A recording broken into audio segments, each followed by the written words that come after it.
Hello friends, सभी को मेरा नमस्कार। Once again welcome back to preventive health solutions. This is KP Singh, nutrition advisor on integrative dietetics. दोस्तों, आइए आज हम बात करेंगे बाजरा यानी कि पर मिलेट के हेल्थ बेनिफिट्स के बारे में, और साथ ही इसके कुछ नुकसान के बारे में भी बात करेंगे। किन कंडीशंस में ये हमें थोड़े बहुत नुकसान भी पहुंचा सकता है। तो दोस्तों, आज मैं यहाँ अपने किचन में ही खड़ा हुआ हूँ, और जैसा कि हम जानते हैं, prevention is better than cure. यानी कि अगर हम अपने आप को क्योर करने की बजाय, मतलब इलाज के पहले ही कुछ प्रिवेंशन ले लें, इलाज की नौबत ही ना आए, तो वो एक हमेशा अच्छा ऑप्शन होता है हमारी सेहत के लिए।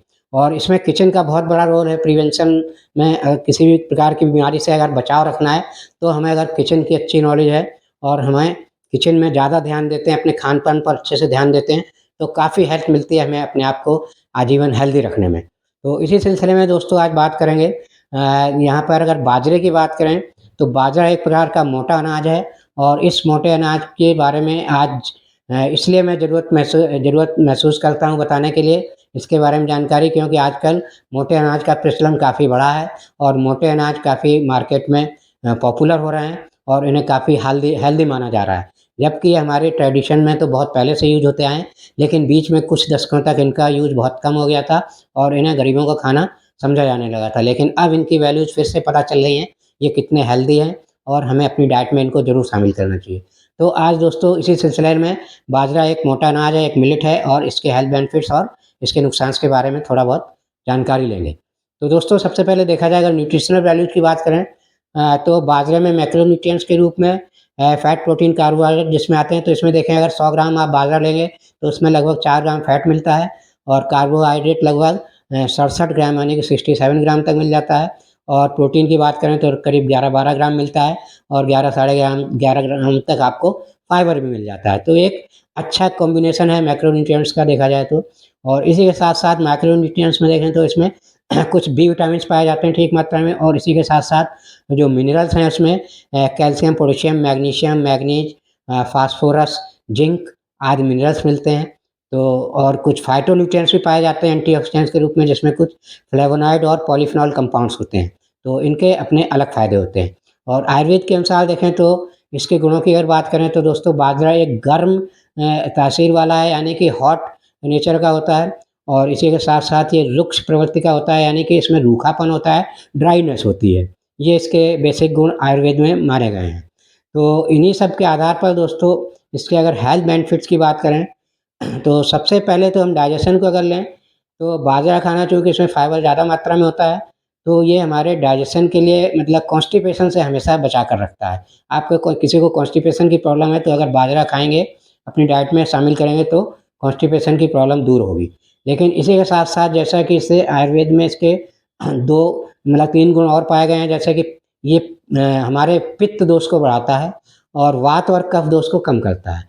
तो पित्त दोष को बढ़ाने के कारण, ये अगर किसी को ज़्यादा एसिडिटी की प्रॉब्लम रहती है पेट में, और बहुत ज़्यादा जैसे हार्ट बर्न जैसी कंडीशंस आती हैं, मतलब एसिड एसिड रिफ्लक्स वगैरह बहुत होता है, तो ऐसे लोगों को, मतलब ऐसे लोगों का पित्त दोष अगर बढ़ा हुआ है ऑलरेडी, तो उनको बाजरा नहीं खाना चाहिए, या बहुत कम क्वांटिटी में खाना चाहिए, केयरफुली खाना चाहिए। उस कंडीशन में ये आपके पेट में नुकसान पहुँचा सकता है। और इसी के साथ-साथ दोस्तों देखें तो ये हमारे वेट लॉस में भी काफ़ी हेल्प करता है। वेट लॉस में क्यों हेल्प करता है? क्योंकि दोस्तों इससे इसका जो इसमें हाई हाई फाइबर होता है, और जो इसका कार्बोहाइड्रेट है, वो कॉम्प्लेक्स नेचर का होता है, मतलब धीरे-धीरे एनर्जी रिलीज़ करता है। एक प्रकार से ये हमें सस्टेन्ड एनर्जी देता है। मतलब जो इससे हमें एनर्जी मिलती है, वो काफ़ी देर तक रहती है हमारे शरीर में, और हमें बार-बार भूख नहीं लगती, कमज़ोरी नहीं लगती। तो इससे क्या है, मोटापा कंट्रोल करने में हेल्प मिलती है, हमें बार-बार खाने की इच्छा नहीं होती। तो इस तरह से ये हमें वेट लॉस में भी काफ़ी हेल्प कर सकता है। अगर आप वेट मैनेजमेंट के प्रोसेस में हैं, तो डाइट में बाजरा ज़रूर किसी न किसी रूप में शामिल करें। और दोस्तों इसी के साथ ये डायबिटीज़ फ्रेंडली भी है। डायबिटीज़ में इसका क्या फ़ायदा मिलता है, इसका ग्लाइसेमिक इंडेक्स काफ़ी, मतलब कम होता है, बहुत कम तो नहीं कह सकते, लेकिन फिर भी काफ़ी कम होता है। 55 या 55 से 60 के बीच में होता है। तो ये बहुत ज़्यादा नहीं है ग्लाइसेमिक इंडेक्स, मतलब ब्लड शुगर को धीरे-धीरे बढ़ाता है, क्योंकि इसका जो कार्बोहाइड्रेट है कॉम्प्लेक्स नेचर का होता है, और फाइबर भी ज़्यादा होता है, तो इसलिए ये ब्लड शुगर जो है तेज़ी से नहीं बढ़ती है। तो इस तरह से ये डायबिटीज़ में भी फ़ायदेमंद है। और इसी के साथ-साथ दोस्तों देखें तो ये हाई फाइब्रस होने के कारण, और इसमें जो कुछ एंटीऑक्सीडेंट्स होते हैं, उनके कारण ये हमारा जो कोलेस्ट्रॉल है उसको कम करता है, और इसी के साथ-साथ इसमें पोटेशियम होने के कारण ब्लड प्रेशर को भी नॉर्मल रखने में हेल्प करता है। तो इस तरह से ओवरऑल हार्ट हेल्थ के लिए भी बाजरा खाना फ़ायदेमंद है। और इसमें दोस्तों जैसा कि इसमें आयुर्वेद में कहा गया है ये गर्म प्रवृत्ति का होता है, तो इसे जाड़े में खाना बहुत अच्छा होता है। ठंड के मौसम में किसी प्रकार की सर्दी जुकाम या जो सीज़नल एलर्जीज़ होती हैं, उनको कम करने में ये मदद करता है, यानी कि हमारी ओवरऑल इम्यूनिटी को मजबूत करता है। तो इससे में सर्दी जुकाम की प्रॉब्लम जल्दी जाड़े में नहीं होती और जाड़े में इसे खाएँगे तो काफ़ी अच्छी खासी एनर्जी भी आपको देता है और आपको काफ़ी एनर्जेटिक फ़ील कराएगा और जो सर्दी के जो इफ़ेक्ट होते हैं वो आपके ऊपर नहीं पड़ेंगे, आपकी इम्यूनिटी मजबूत रहेगी। लेकिन इसी गुण के कारण मतलब हॉट प्रवृत्ति के कारण जो है इसे गर्मियों में ज़्यादा नहीं खाना चाहिए। गर्मियों में अगर ज़्यादा खाएँगे बाजरा तो आपको नुकसान पहुँचा सकता है, डाइजेस्टिव इश्यूज़ हो सकते हैं।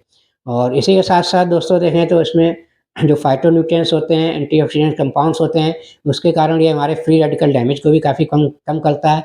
इससे क्या होता है हमारी स्किन पर हमारी स्किन हेल्थ, आइज़ आँखों की हेल्थ सही रहती है, बाल ठीक रहते हैं। तो इस तरह से हेयर, स्किन और आइज़ पर ग्लो आता है और हमारी जो इम्यूनिटी है मजबूत रहती है। और इसी के साथ-साथ इसमें जो फास्फोरस है, कैल्शियम है, मैग्नीशियम है, इस टाइप के मिनरल्स अच्छी मात्रा में होते हैं, तो ये हमारी बोन हेल्थ के लिए भी अच्छा होता है। ऑस्टियोपोरोसिस की कंडीशन से हमको बचाता है, हमारी जॉइंट वगैरह की हेल्थ सही रहती है बाजरा अगर हम रेगुलर अपनी डाइट में कुछ न कुछ मात्रा में खाते रहते हैं तो। इस तरह से दोस्तों बाजरे के बहुत सारे फ़ायदे हैं और इसी के साथ-साथ और कुछ नुकसान और आगे देखते हैं किन कंडीशन में नुकसान पहुँचा सकता है। तो दोस्तों अगर किसी को थायराइड की प्रॉब्लम है तो उसे बाजरा नहीं खाना चाहिए, क्योंकि इसमें एक गॉइट्रीन नाम का कंपाउंड होता है जो आपके थायराइड की कंडीशन में नुकसान पहुँचा सकता है, आपकी थायराइड की प्रॉब्लम एग्रवेट हो सकती है, बढ़ सकती है।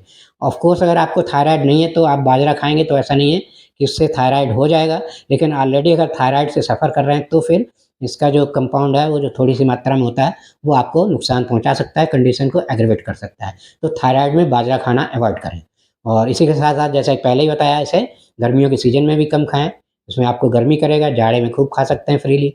और इसी तरह दोस्तों देखें इसमें रुक्ष प्रवृत्ति बताई गई है आयुर्वेद में, रूखापन होता है, ड्राइनेस होती है, तो जिन लोगों के अंदर ड्राइनेस की ज़्यादा प्रॉब्लम है, मतलब जैसे स्किन वगैरह, हेयर वगैरह सबको ड्राई रहता है मतलब उनके अंदर रूखापन ज़्यादा है उनके में मतलब बॉडी में, तो ऐसे लोगों को भी बाजरा खाना अवॉइड करना चाहिए और अगर खाना है तो मॉडरेट क्वांटिटी में खा सकते हैं, लेकिन उसमें घी का इस्तेमाल ज़रूर करें। ऐसी डिशेज़ बनाएँ जिसमें घी इस्तेमाल होता है बाजरा की डिशेज़ में और घी के साथ मिक्स करके जब बाजरा खाएँगे, तो आपको इसका जो रुक्ष प्रवृत्ति है उसमें कमी आ जाती है, ऐसा आयुर्वेद में माना जाता है।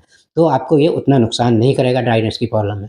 तो इस तरह से दोस्तों ये सावधानियाँ लेते हुए अगर आप बाजरा अपनी डाइट में इस्तेमाल करते हैं, तो आपको काफ़ी इसके फ़ायदे मिलेंगे और आपको काफ़ी हेल्थ में सपोर्ट करेगा। तो दोस्तों ये वीडियो अगर अच्छा लगा है तो मेरा वीडियो लाइक और शेयर करें और चैनल सब्सक्राइब नहीं किया है तो प्लीज़ चैनल सब्सक्राइब कर लें।